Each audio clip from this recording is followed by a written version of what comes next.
1306. The Kingdom of Scotland hangs by a thread. William Wallace, the people's champion, is dead, betrayed by his own countrymen into the hands of England's formidable warrior ruler, King Edward I, Longshanks. The little remnant of hope for the nation lies with two bitter rivals and claimants to the empty throne, John Cummin and Robert de Bruce. At Greyfriars Monastery in Dumfries, tempers flare. Cummin is stabbed by Bruce's own hand. Lying in a pool of blood, his men finish the job. Seizing the opportunity, Bruce moves quickly to ascend the throne at Scone and is crowned King of Scots. The success, however, is short-lived. Joining forces at Perth, the English and the Cummins descend upon Bruce's army and destroy them at the Battle of Methven. Narrowly escaping with a much-depleted force, Bruce is ambushed and flees the mainland. The situation seems hopeless. With the exception of a few men at his side, all his supporters had been killed in battle or hung, drawn and quartered by Longshanks. His wife captured, and his sisters housed in cages hung from the walls of Roxburgh and Berwick. Yet it was in exile that Bruce made powerful allies, gaining the respect and allegiance of the powerful Lord of the Isles, Angus Og MacDonald. 1307, Bruce returns to the mainland. Still drastically outnumbered, his new campaign will be fought with the tactics of his predecessor, William Wallace, a guerrilla war, using the most powerful of weapons, Bruce's intimate knowledge of the Scottish terrain. Victory at Glen True, victory at Loudon Hill, a massacre of English cavalry. Bruce is back, and he's winning. Longshanks marches northwards to put an end to Bruce once and for all, but on the 6th of July, 1307, just south of the border, King Edward I, Hammer of the Scots, is dead. 1313. For 6 years, Robert de Bruce has fought and consolidated his position as King of Scots. Yet, the most strategic fortress in Scotland, Stirling Castle, is still garrisoned by the English. Edward Bruce, the king's only surviving brother, is charged with the siege of Stirling Castle, commanded by Sir John Mowbray. Impetuous, hot-blooded, and bored of long sieges, Edward makes a pact with Mowbray: be relieved by midsummer 1314, or surrender. King Edward II will not allow the surrender of this key fortress. Mustering the largest English army ever to cross the border, Bruce is forced to do what he has always feared: meet the English on the open field. And so, on June the 23rd, 1314, waiting for the English above the Bannockburn, on the road to Stirling Castle, stands Scotland. Highlander and Lowlander, Norman and Celt, clan by clan, all the nobility and common folk alike. One nation under one king.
On this spot, a battle took place which would alter the course of Scottish history.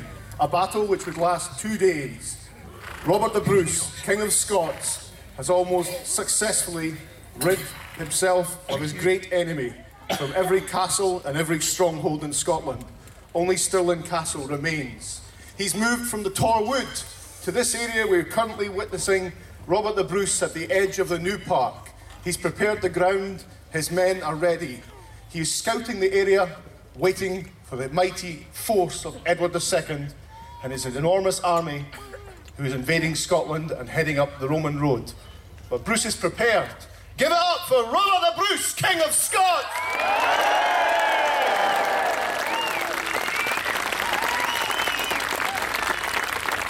Bruce is confident.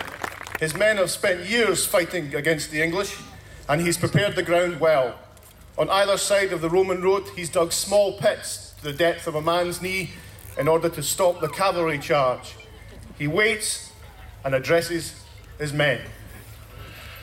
Warriors of Scotland, now is our chance. Tonight we've got to stop the English. We must stop them tonight. If we don't stop them tonight, we're finished. We have to do this. Are you with me? Bruce is ready. And as the English army start to approach in late afternoon, the first of the vanguard arrive, a huge force led by Gloucester and Hereford. But before them enters Sir Henry de Bohun, the Earl of Hereford's nephew. Give it up for this bold, brave knight. Oh, come on, guys, this is 2014, no 13-14. Give it up for Sir Henry de Bohun. I think if this was X Factor, he'd wear his wee oot. And he's about to be. De Bohun was heavily armed with lance, armour, and rides a huge destrier, a war horse. He's fully prepared. Bruce is caught unaware. He's armed only lightly with a light axe. De Bohun sees his opportunity and in a one single stroke will charge at the king. If he kills the king outright, the war is ended right here, right now. He takes his moment of glory and charges straight at the king. Bruce will respond by just a heavy little hit with his axe. Did he hit him?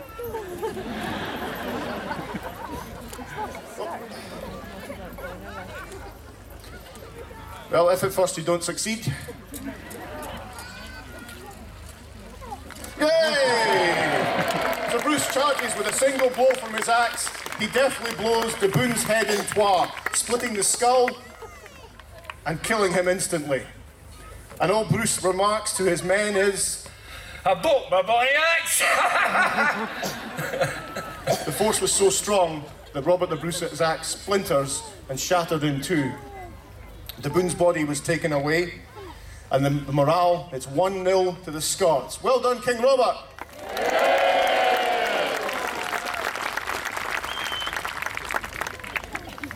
So, as Bruce prepares, he says to his men, who are completely and utterly in awe of him now, of this great chivalric combat.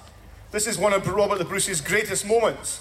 If you look at the statue up there, he's still brandishing that axe before de Bohun.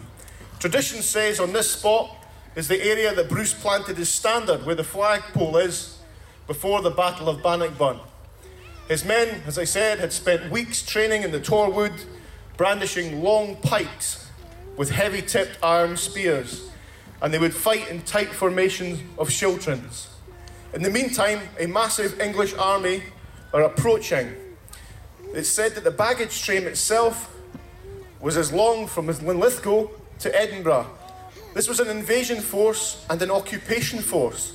It was here to subdue Scotland.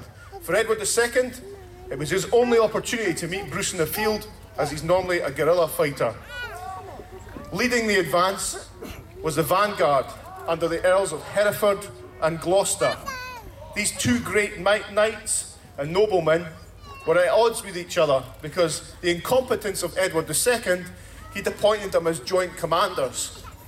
As basically a recipe for disaster. Hereford and Gloucester were bitter rivals already because they owned lands in North Wales. So you can see already, we're not really off to a good start, folks. In the meantime, the Scots are preparing the ground.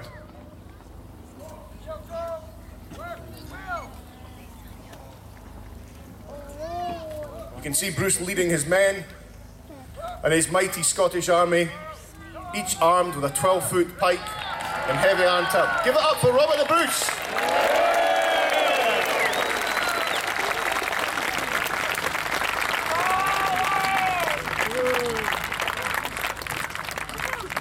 Now you're just showing off.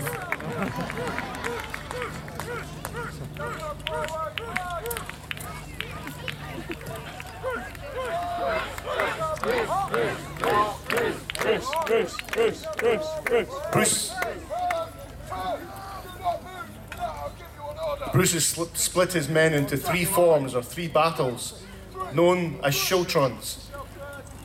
Each man is armed, as I said before, and will do again, a 12-foot pike with a heavy iron tip. These are not spears for throwing, they're used for thrusting and jabbing. And unlike what you see in Braveheart, horses do not like running on top of spikes. These men have spent weeks training, and they're still at the end of their training. Others in amongst the ranks would be armed with axes or small knives, and their job would be to dart in when a knight's basically thrown off his horse and kill them. Bruce again is slowly but surely dressing his lines, making sure everything's okay as we wait for the vanguard. And as the vanguard begin to arrive in late afternoon, under the Earls of Hereford and Gloucester.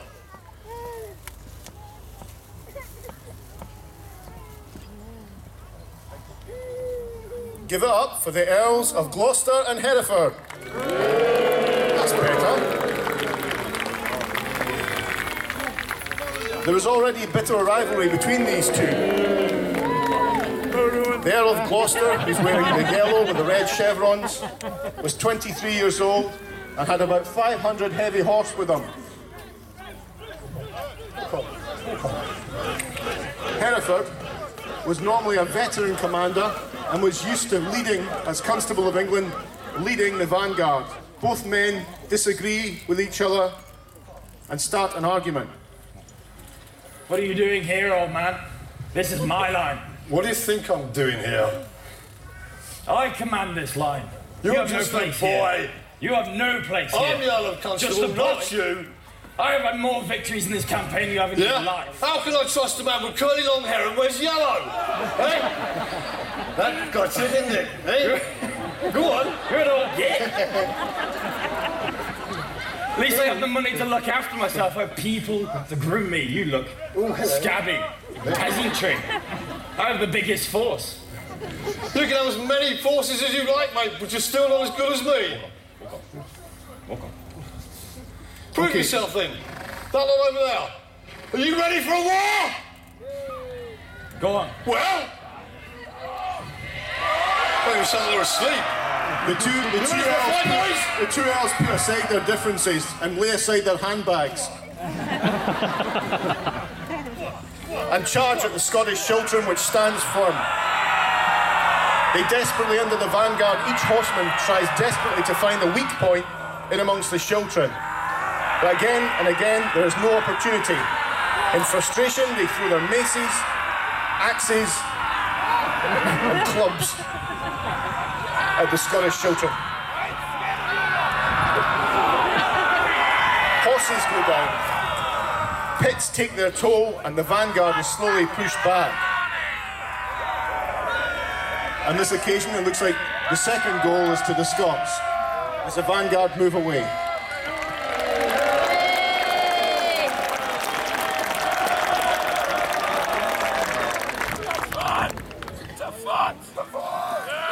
Oh dear. You can see here how they move forward. If you were even trying to get anywhere near that, it's quite a frightening experience. Oh look, it's the Avengers. I mean, this is a formidable force, an absolutely incredible force. You can see they're 3 lines deep.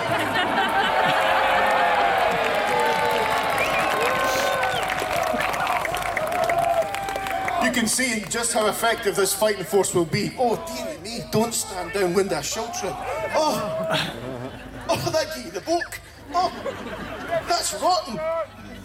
I think my eyes are burning. Oh, you really watch what you're eating.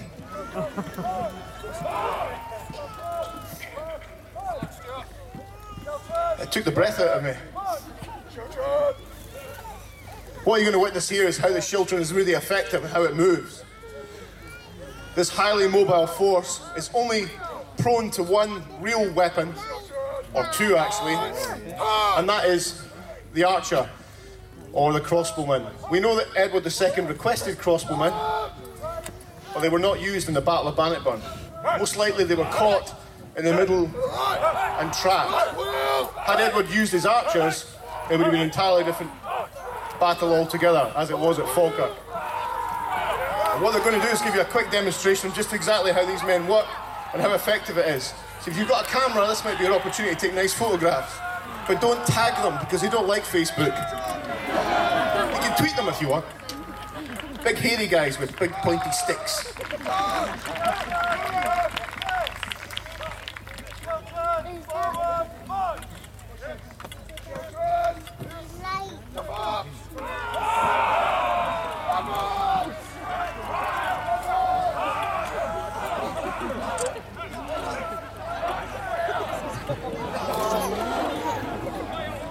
So they're basically shouting a series of commands, which we can probably hear as sounds like you're constipated, but they're not. It's actually saying move left or move right, and put the stick in. You'll get the point, literally. And for safety reasons, do not throw yourself on these spikes. I'd stay about 12 foot away from them and about a foot away from their mouths. You just don't know where they've been.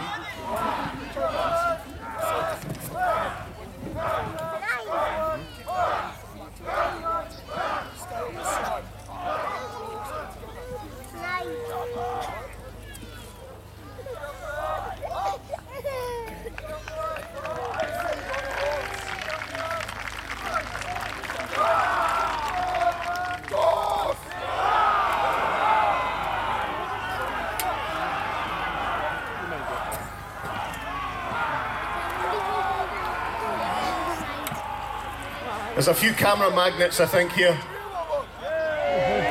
Some of them loving a photograph. Go on, then.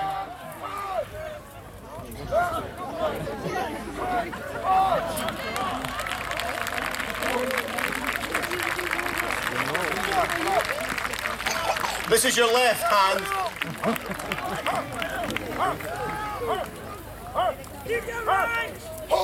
There's a hell of a smell of WD-40 about here. Children! Hold! Hold! Right! Turn! Ready? Well, it's not a GQ photo shoot you're on here. Children! Toss!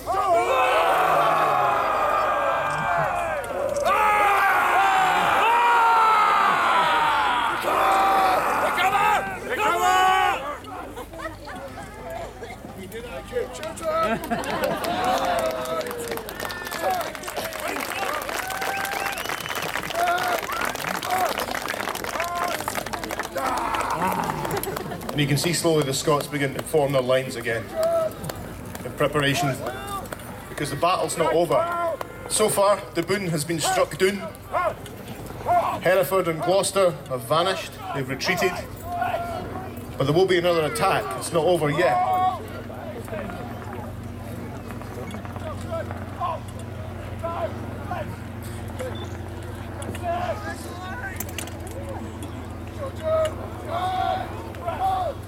Meanwhile, at St Ninians, another force under the veteran Sir Robert Clifford, who'd fought against William Wallace and Robert the Bruce, and Henry Beaumont, lead a cavalry attack and try to outflank the Scots. So where we are just now, St Ninians is over there, they come round that way and try and outflank them.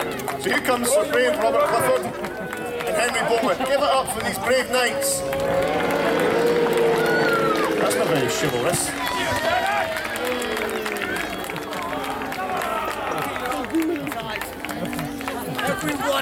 It looks like they brought some of their pals this time.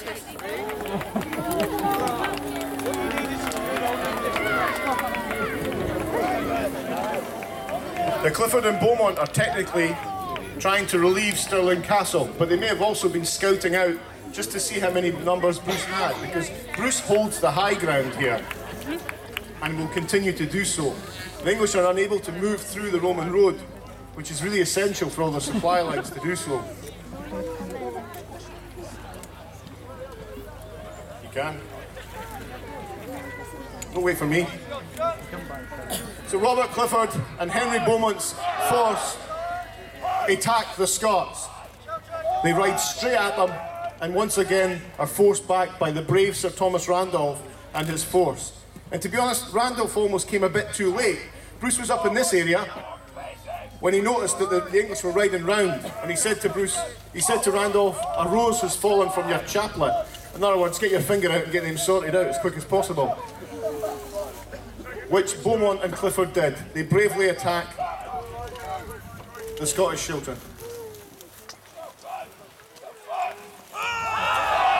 And the two forces clash in a savage battle. So much so that Sir William Agincourt is killed and Sir Thomas Grey is captured. Oh, stage fright.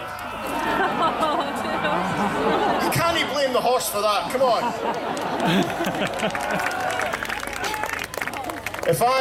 Oh, he's died of heart attack, heart failure. I would as well if big pointy sticks were faced in my direction, come on.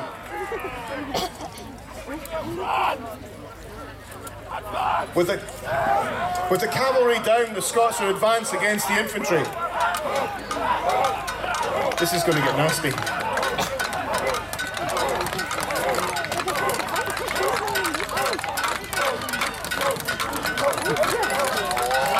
And despite the ferocious attack, boy, this is a family show.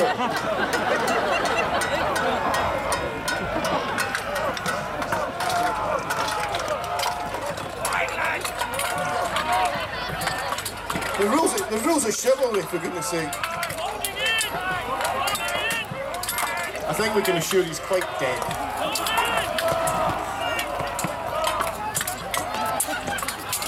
The Scots press forward, and the English have no opportunity to make any headway at St Ninians at all. It was another bitter blow for Edward II's mighty army. And for the second time, well-trained spearmen have forced back cavalry. Run away! Run away!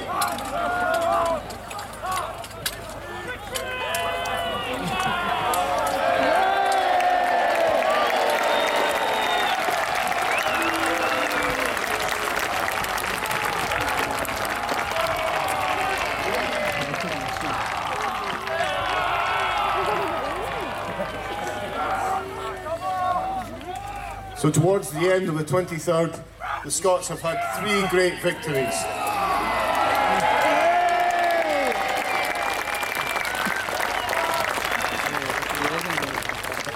The Scots have now had 3 victories.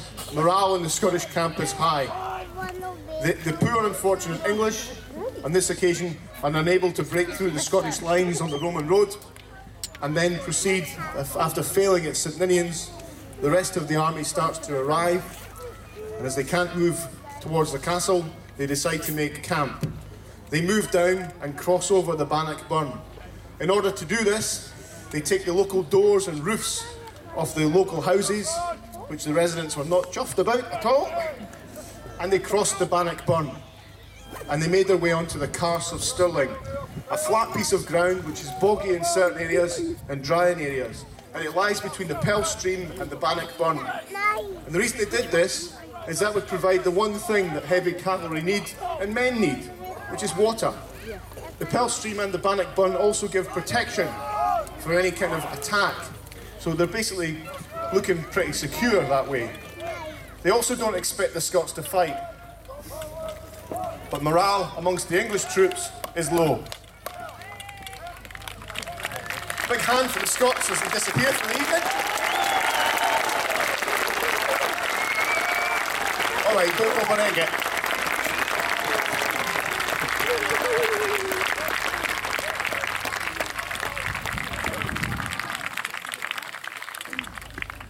So at the end of the battle, the English make camp on the Carse. They're in disarray. Hereford and Gloucester are still having handbags at dawn. Well, they're not. They're just at odds with each other. Morale is low, and men are tired. And as they try and make as comfortable as they can down in the Carse, most of the English sleep with their armour. And they're open to all sorts of things as they try and make camp for the night. Things like midges, which I'm sure we'll all experience in about 3 hours' time. Lovely little creatures. But what happens is, of course, because of the way the English are arguing, a Scottish knight on the English side, Sir Alexander Seton, defects. And he makes his way up here to Bruce's camp. And he brings with him intelligence.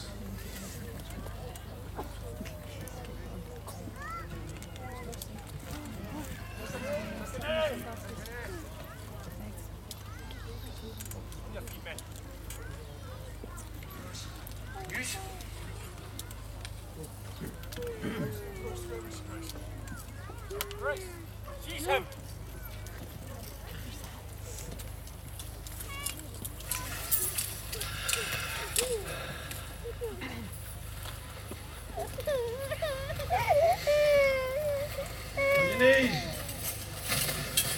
My Lord Bruce, I bring news from the English camp. The men are tired, the morale is low, and there can be no agreement among the leadership. Even Edward himself, the king, cannot save himself from petty squabbling. The position is weak, and I cannot abide to stand by such men. If you are looking to stand with you, and we push our advantage, you can press the English, you can break them, and you can win the day. Can we trust you, man? Aye, my lord, you can, till death. Will you join us? It would be an honour. War Council, now!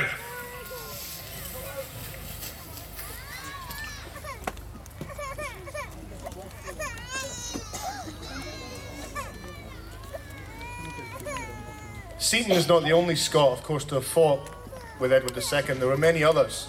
In fact, a lot of Bruce's enemies under the Commons moved, well, had no option really, but to move south, and went into the court of Edward II, where they were supported.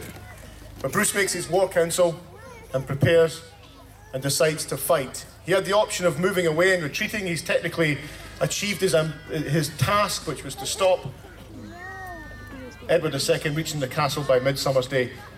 Now, children, pay close attention, because this is the kind of job you'll get if you do not study hard at school. Okay? Not very nice. I think you should give him a big round of applause. And he'll beat me purple with that spade when we're finished this. That's why I'm keeping a safe distance from him.